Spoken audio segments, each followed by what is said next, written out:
عسلامة، مرحبا بكم. ان شاء الله يا ربي تكونوا بألف خير وعافية. اليوم ان شاء الله باش نعمل سلطة. باش نبدا على بركة الله.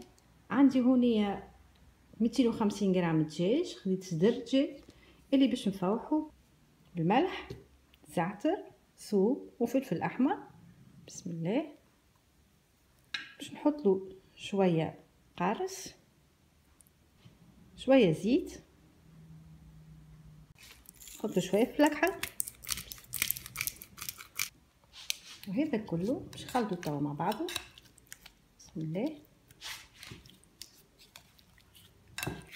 لان هذا بعد ما خلطته بالتوابل باش نحطه في الثلاجة اقل شيء ساعة من زمان وبعدين نخرجه.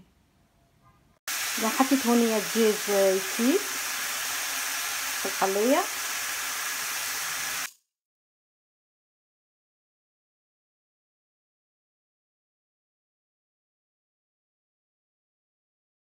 الدجاج نتاعي بعد ما شويته حطيته في القلية طيبته، تو خليه يبرد وبعدين نقصه.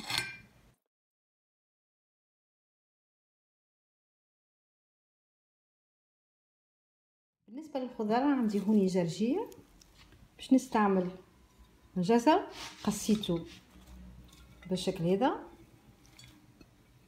خس، ورق السلطة، عندي كذلك خيار. بدنا نخلطه كله مع بعضه. بسم الله. عندي هنا حامض باش نحط له الفلكحه. حطيت الملح في الحامض نتاعي باش نحط له زيت زيتونه،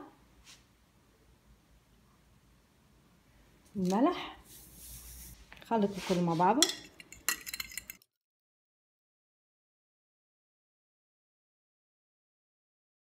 نصب عليها الخليط نتاعي ونخلط.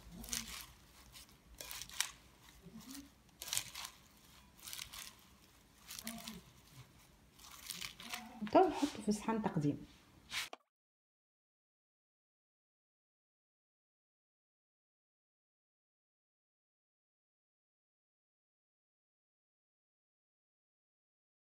عندي هوني شويه جبن،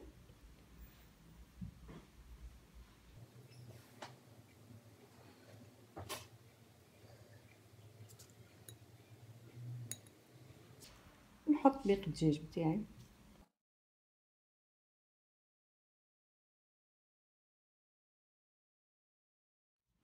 هذه السلطه نتاعي اليوم عملتها بالدجاج. ان شاء الله يا ربي نالت اعجابكم. بقيكم بالف خير، في امان الله.